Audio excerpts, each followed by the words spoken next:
আমরা যেন আমাদের জীবনের লক্ষ্য এবং উদ্দেশ্যটাকে উপলব্ধি করতে সক্ষম হই। আল্লাহ পাক সবাইকে তৌফিক দান করেন। ইসলাম ধর্মে যদি আপনি খুশি থাকেন তাহলে ভিডিওটিতে একটি লাইক ও চ্যানেলটি সাবস্ক্রাইব করতে ভুলবেন না। এই বিষয়ে দুটো কথা আলোচনা করতে চাই। একটা তো আল্লাহ পাক সূরাতুজ যারিয়াতের মধ্যে বলেছেন, বা'দা আউযু বিল্লাহি মিনাশ শাইতানির রাজীম, ওয়া মা খালাকুল জিন্না ওয়াল ইনসা ইল্লা লিয়া'বুদুন। আমি জিন জাতি এবং মানব জাতিকে শুধুমাত্র আমার ইবাদত করার জন্যই সৃষ্টি করেছি। তো এখান থেকে আমরা বুঝতে পারছি যে এই পৃথিবীতে আল্লাহ পাক আমাদেরকে পাঠিয়েছেন শুধুমাত্র তার ইবাদত করার জন্যই। আর এটা আল্লাহ পাকের অনেক বড় দয়া যে আল্লাহ রাব্বুল আলামিন আমাদের ব্যক্তিগত কাজ, অর্থনৈতিক কাজ, আমাদের ব্যবসা বাণিজ্য, পরিবার, স্ত্রী সন্তান, মুআমালাত, মুআশারাত এগুলোকে ইবাদতের মধ্যে অন্তর্ভুক্ত করেছেন যদি আমরা কয়েকটা শর্ত পূরণ করতে পারি। কাজগুলো যদি আল্লাহ পাকের সন্তুষ্টির জন্য হয় এবং রাসূল সাল্লাল্লাহু আলাইহি ওয়াসাল্লামের তরিকা মোতাবেক হয় এবং রিজিক যদি হালাল হয়, ইনশাআল্লাহ তাআলা স্ত্রীর মুখে অন্ন তুলে দেওয়াও নেকির কাজ বলে গণ্য হবে ইনশাআল্লাহ। তো এই পৃথিবীতে এসেছি আমরা দুটো উদ্দেশ্য নিয়ে।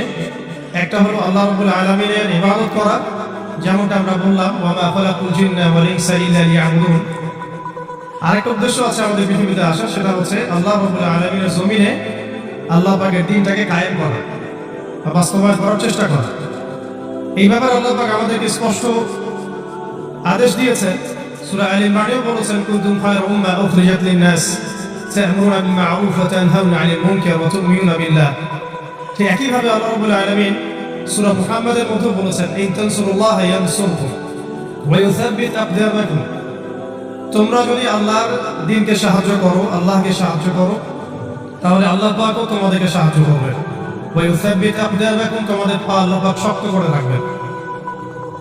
আর ওয়া ইন তাতাওয়াল্লাউ ইস্তাবদিল কওমান গায়রাকুম, আর তোমরা যদি মুখ ফিরিয়ে নাও, পৃষ্ঠপ্রদর্শন করো, তাহলে জেনে রেখো আল্লাহ পাক অন্য কওমকে তোমাদের স্থলাভিষিক্ত করবেন এবং তারা তোমাদের মতো হবে না।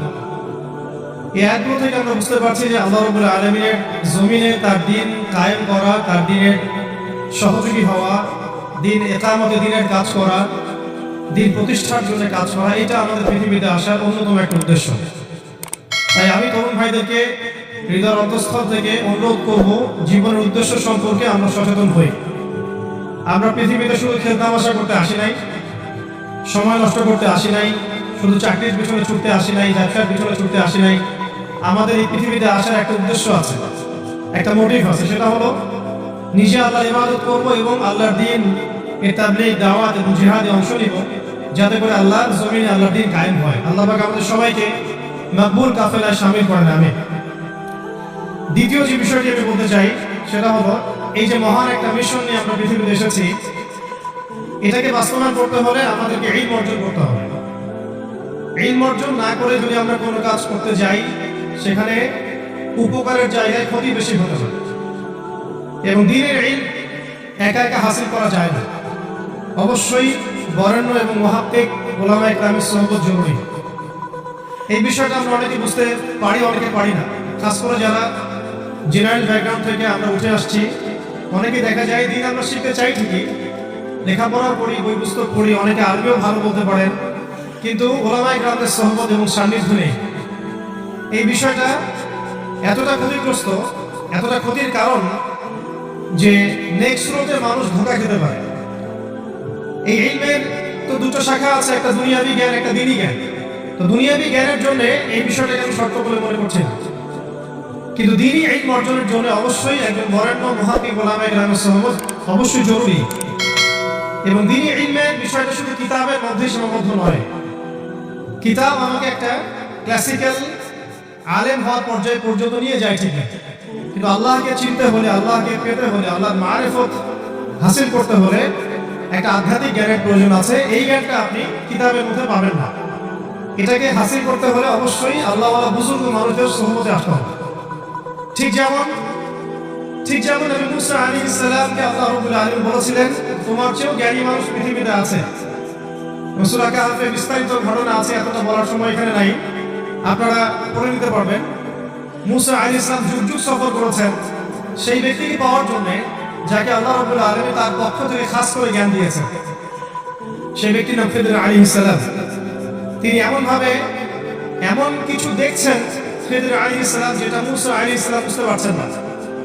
মুসা আলাইহিস সালাম নবী হওয়ার পরে বুঝতে পারছিলেন না কেন নৌকা ফুটা করা হচ্ছে, কেনই বা বাচ্চাটা করা হলো, আর কেনই বা দেয়ালকে নির্মাণ করা হলো। খিদর আলাইহিস সালামকে আল্লাহ রাব্বুল আলামিন এমন আধ্যাত্মিক জ্ঞান দিয়েছিলেন, আল্লাহর মারিফত দিয়েছেন, তিনি এমন কিছু দেখতে পাচ্ছেন দূর পর্যন্ত যেটা মুসা আলাইহিস সালাম বুঝতে পারছেন না। হাদিসের মধ্যে এটা এসেছে, সেদিন যদি মুসা আলাইহিস সালাম এত প্রশ্ন না করতেন তাহলে হয়তো আরো অনেক জ্ঞান জানা যেত। কামা ক্বালা আলাইহিস সালাম। এই কারণে আমি তরুণ প্রজন্মকে নসিহত করতে চাই, দিনই এই অর্জন করছি, মাশাআল্লাহ, বই পুস্তক করছি, অনেকে অনেক প্রতিষ্ঠানে করছেন, তবে অবশ্যই মাথার উপরে মুরব্বী ওলামায়ে কেরামদেরকে রাখতে হবে। এটা ব্যতীত যদি আমরা দিনের কাজ করতে চাই, কথা বলতে চাই, বা দিনের কোনো দাওয়াত তাবলীগ বা বিষয় আমরা ফিকির করি, সেখানে আমরা নিজেরাও বিভ্রান্ত হতে পারি, মানুষকে বিভ্রান্ত করতে পারি। তাই এটা হচ্ছে আমার দ্বিতীয় নসিহত আমাদের তরুণ ভাইদের প্রতি। আল্লাহ পাক আমরা সবাই